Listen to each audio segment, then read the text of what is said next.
पाकिस्तान का ये फर्स्ट एक एक्ट आया है, IMF की शर्त थी, वो कहना हमने नहीं करना था। XLI के अंदर ब्रेक सिस्टम है, दुनिया के किसी मुल्क में ये ब्रेक सिस्टम के साथ गाड़ी नहीं बनती। अच्छा, आप 0 मीटर गाड़ी शोरूम से निकालें और जाकर आप टायर चेंज करवाएं। जब ये एक्ट बना है कि जी सेफ्टी जो मेजर्स हैं वो पूरे करने पड़ेंगे आपको, एनवायरनमेंट के लिहाज से भी। गाड़ी जब एक्सपोर्ट होती है तो उसके लिए वहाँ पे टेस्ट और उसके वहाँ पे इंस्पेक्शन जरूरी करार दी। अक्टूबर से गाड़ियां अब सिर्फ रफ्तार से नहीं बल्कि सेफ्टी से भी पहचानी जाएंगी। हुकूमत ने IMF की शर्त पर motor vehicle industry development bill 2025 जो है वो लागू करने का ऐलान कर दिया, जिसके तहत 1 अक्टूबर से पाकिस्तान में मकामी और दरामदी गाड़ियों पर 57 सेफ्टी स्टैंडर्ड्स की पाबंदी लाजमी होगी। अब ये सेफ्टी स्टैंडर्ड्स हैं क्या, इस पर बात कर लेते हैं। हमें स्टूडियोज में ज्वाइन किया है ऑटो इंडस्ट्री के एक्सपर्ट हैं हाफिज सजाद साहब। हाफिज साहब, बहुत शुक्रिया आपके वक्त का। हमें ये बताइएगा कि ये 57 जो सेफ्टी स्टैंडर्ड्स बताए जा रहे हैं ये कौन कौन से हैं, क्योंकि आप भी बड़ी देर से आवाज़ उठा रहे थे, हम भी आवाज़ उठा रहे थे कि खुदारा कोई सहूलियत तो दें, अगर इतने पैसे ले रहे हैं कोई हिफाजत का ख्याल कर लें, लग्जरी ना दें।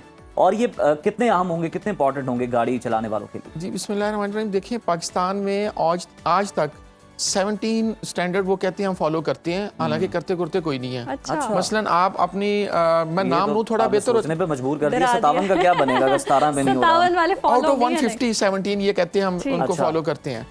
और दूसरी चीज ये है कि हमारे लिए बड़ी शर्म की बात है कि IMF के कहने पे हम ये करने जा रहे हैं। मतलब क्या यहाँ पे जो ब्यूरोक्रेसी बैठी हुई है उसके अंदर अकल नहीं है। आप हर चीज में फौज को क्रिटिसाइज करते हैं। फौज के इदारे देखें, वो पाकिस्तान के कामयाब तरीन इदारे हैं जो बिजनेस कर रहे हैं, और उसके मुकाबले में सिविल ब्यूरोक्रेसी क्या करती है। इनके सैलाब वाले मामला देख लें, इन्होंने क्या आज तक बंद बनाए। फिर इनके अगर आप ऑटोमोबाइल्स में आते हैं तो पाकिस्तान का ये फर्स्ट एवर एक एक्ट आया है अभी जो रिसेंटली लॉन्च हुआ, और उसमें भी कहते हैं कि IMF की शर्त थी, वो कहना हमने नहीं करना था। और हालांकि कमर जमान कहरा साहब के बेटे की जब डेथ हुई कार एक्सीडेंट में, और अच्छी खासी गाड़ी थी, वो महंगी गाड़ी थी, उसके बाद बड़ी डिबेट उठी थी। तो ये सीधा सीधा कौन से स्टैंडर्ड्स हैं जिनको देखिए अब फॉलो करना चाहिए? अनफॉर्चुनेटली पाकिस्तान में जो इस वक्त 25 मिलियन की गाड़ी फॉर्च्यूनर जो बिकता है लोकल मैन्युफैक्चरिंग जिसमें होती है, आज तक उसमें भी 17 ये कहते हैं 17 छोड़ दें, वहाँ पे उसमें 4 से 5 क्या फीचर किया है, उसमें कोई फीचर नहीं है। उसमें अच्छा। बेसिक एक रेडार है जो जापान के अंदर हम 6-7 लाख येन की गाड़ी खरीदते हैं, 8 लाख 10 लाख येन की गाड़ी खरीदते हैं, उसके अंदर भी वो रेडार होता है। सही। खुदा ना खास्ता आपकी आंख लग गई, आप इधर उधर देखने लग गए या कहीं आपकी तवज्जो डाइवर्ट हुई तो फौरन आपका रेडार आपको प्रोटेक्शन देता है, आपकी गाड़ी रुक जाती है। लेन डिपार्चर अलर्ट है, आपका स्टीयरिंग असिस्ट है। मतलब ये बेसिक चीजें हैं जो 1-1 मिलियन येन की गाड़ी, यानी पाकिस्तानी 2 मिलियन रुपीस में जो गाड़ियां वहाँ पे मिल रही हैं, उनके अंदर ये बेसिक जो है ये चीजें हैं। और जापान की छोटी सी भी गाड़ी हो तो मतलब रात होगी वो ऑटोमेटिक लाइट्स ऑन हो जाएंगी। इधर तो जनाब ऐसा कोई चक्कर ही नहीं है। ऑटोमेटिक लाइट से लेके वो उनकी जो छोटा सा फीचर है, हाँ उसके वो लो पे जाना है या उसने हाई बीम पे चलना है, वो भी वो कर देते हैं। ये बेसिक चीजें थी, लेकिन अनफॉर्चुनेटली IMF के कहने पे अगर हो ही गया तो अल्लाह करे ये हो जाए। और हो गया, लेकिन हाफिज साहब आपको लगता है कि अब ये स्टैंडर्ड्स पर पूरा उतरेंगे और जो पहले से मौजूद हैं गाड़ियां या जो फरोख्त हो रही हैं वो इन स्टैंडर्ड्स पर उतरती हैं? अच्छा देखिए, इन्होंने ना उसमें एक रख दिया है कि सजा भी देंगे हम। अच्छा, आपको क्या लगता है ये जो पाकिस्तान के 12-14 खानदान है उसमें ये सजा ये है ऑर्डिनेंस में कि 6 माह से लेके 3 साल तक की कैद होगी अगर स्टैंडर्ड को आप फॉलो नहीं करते, या दूसरा ये कि 5.5 मिलियन यानी 5 लाख से लेके अराउंड आई थिंक 10 मिलियन तक या 5 मिलियन तक उसमें फाइन होगा। तो मुझे नहीं लगता कि ये चीजें अभी तक इम्प्लीमेंट होंगी, लेकिन देर आए दुरुस्त आए, बड़ी देर कर दी मेहरबान आते आते। एयर बैग्स होंगे क्या, मतलब हर गाड़ी के लिए लाजिम है क्या? इस तरह के मेन जो है वो पॉइंट्स हैं इसके? सर देखिए, मेन चीज तो एयर बैग है। आपका जो ब्रेक सिस्टम है उसको आज तक XLI के अंदर, खुदा की कसम आप परेशान हो जाएं कि जो उसके अंदर ब्रेक सिस्टम है, दुनिया के किसी भी मुल्क में ये ब्रेक सिस्टम के साथ गाड़ी नहीं बनती। अच्छा। जो यहाँ पे अभी XLI I think 6 million 7 million की गाड़ी, 6 मिलियन की होगी गाड़ी, उसके अंदर जो ब्रेक सिस्टम ये दे रहे हैं आज तक। तो इस तरह के बड़े दूर अंदेश हैं सर वो कंपनी वाले, वो कहते हैं यहाँ ब्रेक लगाएंगे वो दूर जाके लगेगा। हाँ, दूर अंदेश बहुत है, परले दर्जे के लालची हैं ये लोग।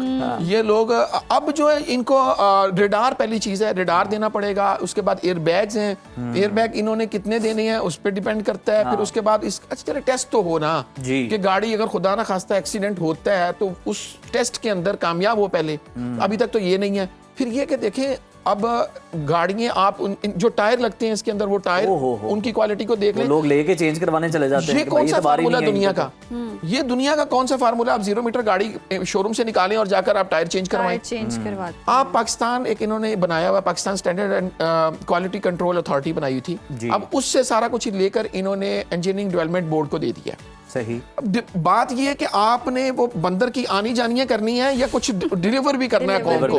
अल्लाह करे ये डिलीवर करने की तरफ चले जाएं इस जो एक्ट में। और यहाँ पे भी ये हुआ जब ये एक्ट बना है कि जी सेफ्टी जो मेजर्स हैं वो पूरे करने पड़ेंगे आपको, एनवायरनमेंट के लिहाज से भी, एनवायरनमेंट प्रोटेक्शन, मतलब 8-9 किलोमीटर बनाने जो गाड़ियां माइलेज देती हैं वो गाड़ियां बन रही हैं पाकिस्तान में आज भी। और सबसे ज्यादा जो बिकने वाली गाड़ियां आपकी 8 से 9 मिलियन की रेंज की SUVs, उन सब की जो फ्यूल कंजम्पशन है वो 8 से 10 किलोमीटर है।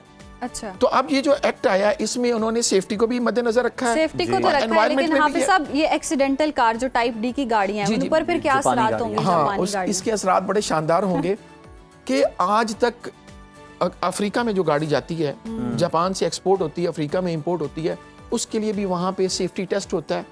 और उसके बाद अगर गाड़ी उस स्टैंडर्ड पे पूरी उतरती है तो कीनिया में, अफ्रीका में इंपोर्ट होगी।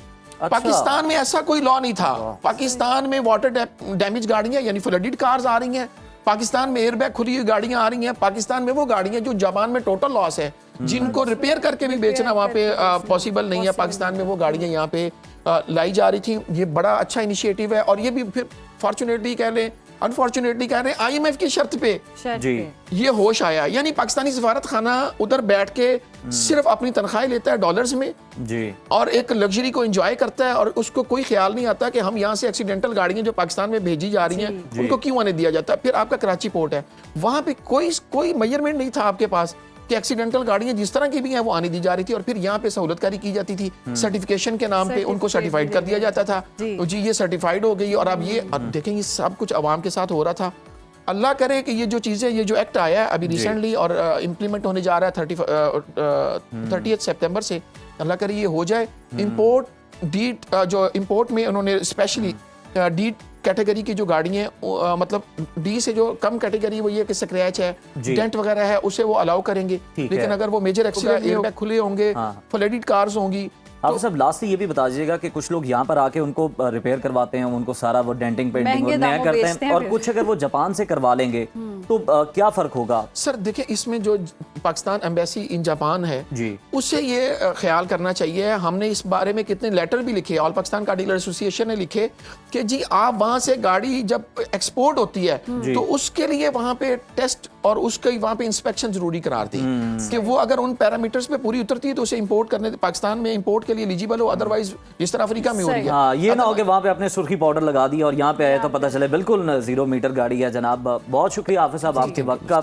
और नाजरीन उम्मीद करते हैं कि ये जो सेफ्टी स्टैंडर्ड्स आए हैं 57, इनमें से कुछ भी अगर जो मेन है वो भी फॉलो कर लिए जाए, फॉलो कर लें। और यकीनन वैसे अब सेफ्टी चैलेंज कह रहे हैं तो होगी, नारा नहीं है, ये कानून बनने जा रहा है, और कानून इंप्लीमेंट हो जाए तो जबरदस्त हो जाएगा, आसानी हो जाएगी। IMF को सैल्यूट एक बार फिर से करते हैं। इसके साथ ही इजाजत देते हैं जनाब। अपना ख्याल रखिए, कल दोबारा आपकी खिदमत पे हाजिर होंगे। टिल देन अल्लाह हाफिज़।